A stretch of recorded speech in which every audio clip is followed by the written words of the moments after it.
Oi, gente, eu sou o professor Thiago. Gente, na outra aula, na aula anterior, nós falamos sobre os códigos e as punições. Então, a gente falou do Estado, da igreja, das organizações profissionais, dos clubes, das organizações criminosas, da comunidade e da sociedade.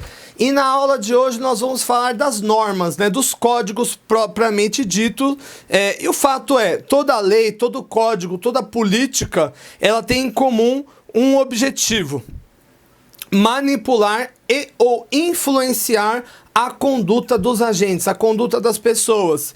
E o fato é que algumas políticas funcionam, algumas leis funcionam e outras leis não funcionam. Então hoje a gente vai discutir exatamente isso, o efeito das normas, né? Então a primeira coisa que a gente pode dizer é vamos tentar dividir em dois pontos essa discussão: quando as normas funcionam e quando as normas não funcionam, ok? Primeiro, pensando no universo das normas que funcionam.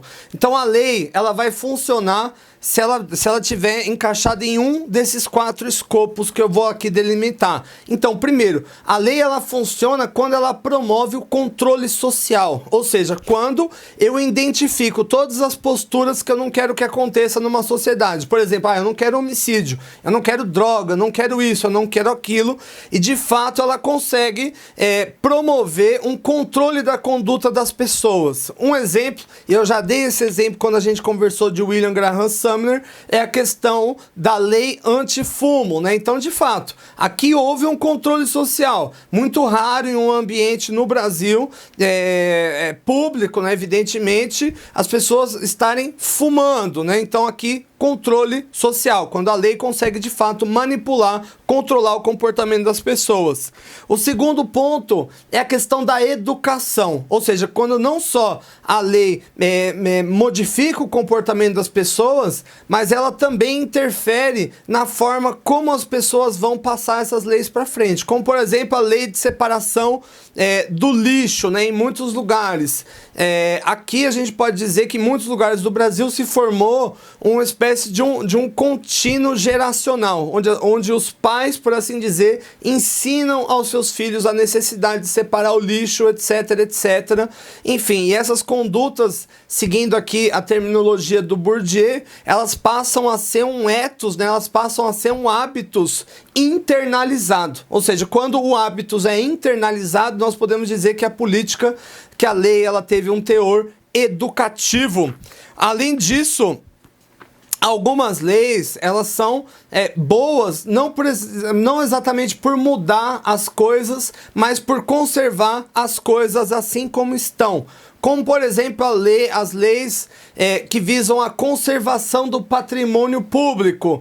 Aqui, o objetivo não é construir um novo prédio, nada, não, é garantir a existência material daquilo como está, né? Então, aqui eu faço uma lei, por exemplo, dizendo que aquilo não pode ser exterminado, ou a lei de proteção aos indígenas, ou o que a gente entende em ciência política como leis que se estabelecem em uma lógica de pet dependência, ou seja, os governantes, né, o prefeito, o governador, o presidente, troca toda hora, mas a lei ela tem que estar num contínuo, como por exemplo o metrô. Quando eu começo o metrô, é uma obra de 10, 15 anos, não é verdade? Então ela vai perpassar o mandato de um prefeito. Então eu faço uma lei dizendo que aquela obra não pode entrar em descontínuo, mesmo na troca do mandato, ok? E por fim, a lei é interessante quando ela promove a transformação, quando ela consegue mudar a realidade que ela enxerga, ou seja, quando ela enxerga um problema e consegue mudar. Um exemplo interessante é o que a gente chama na literatura econômica de políticas públicas como transferência de renda condicionada. Ou seja, quando eu proponho, né, o Estado, né, dividir dinheiro com os outros, mas para isso eu cobro alguma coisa deles. Aqui a intenção é o seguinte: quebrar o ciclo geracional de pobreza. Então, por exemplo, pais pobres, né, que não tiveram educação, têm mais chance de terem filhos que não vão também ter educação, por conta das realidades estruturais. Então aqui eu estabeleço, olha, você tem tanto, né, para receber por mês, mas o seu filho ele tem que estar na escola, tem que estar saudável, etc, etc. E no Brasil a gente tem o Bolsa Família, né, que inclusive é o maior programa de transferência de renda condicionada do mundo, e de fato ele promove uma série de transformações sociais. Os estudos empíricos mostram uma ascensão, né, sobretudo no que vai se refletir em pessoas que não vão mais receber o programa, entende? Elas recebem o programa até certo ponto, sobem na vida e, enfim, conseguem depois caminhar com as próprias pernas. Ou seja, aqui é aquela história, né? Não dar o peixe, mas sim a vara e ensinar a pescar, ok? Então, resumindo aqui, os 4 pontos. Quando a lei funciona, é porque ela promove o controle social, é porque ela promove um tipo de prática educativa que vai se internalizar na forma de um hábitos, é quando ela conserva o status quo daquilo que está bom, daquilo que é para ser conservado, ou quando ela promove uma transformação das realidades, sobretudo das realidades sociais. Agora, os 3 pontos. Quando a lei falha. Primeiro, o primeiro ponto da falência da lei é quando a autoridade se omite em cumprir a lei. Entende? Quando quem tem que aplicar a lei que é boa, etc, etc, esse alguém, ele foge da responsabilidade. Aqui um exemplo interessante eu nem sei se é vigente ainda a lei, mas em todo o tempo que foi vigente eu só vi desrespeito em relação a ela, que é a lei do uso de celular dentro de agências bancárias.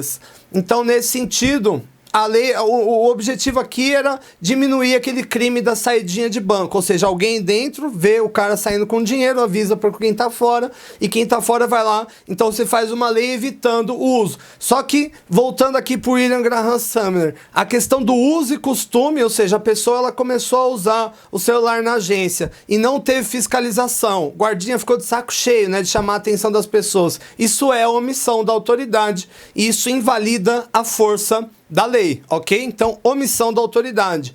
O segundo é quando eu não tenho estrutura, ou seja, a lei é muito boa, mas eu não tenho como fazer isso. Como, por exemplo, suponha que aqui em Curitiba o prefeito sancione uma lei dizendo que cada ônibus da cidade tem que rodar com pelo menos um guarda civil metropolitano dentro.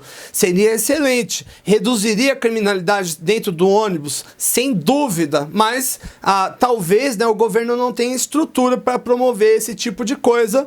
E o terceiro ponto é a lei ela pode falhar quando ela foi desenhada de forma errada. Ou seja, a lei é sempre uma solução, um remédio para um problema. Mas se o remédio ele for desenhado de forma errada, ele não funciona. Um exemplo interessante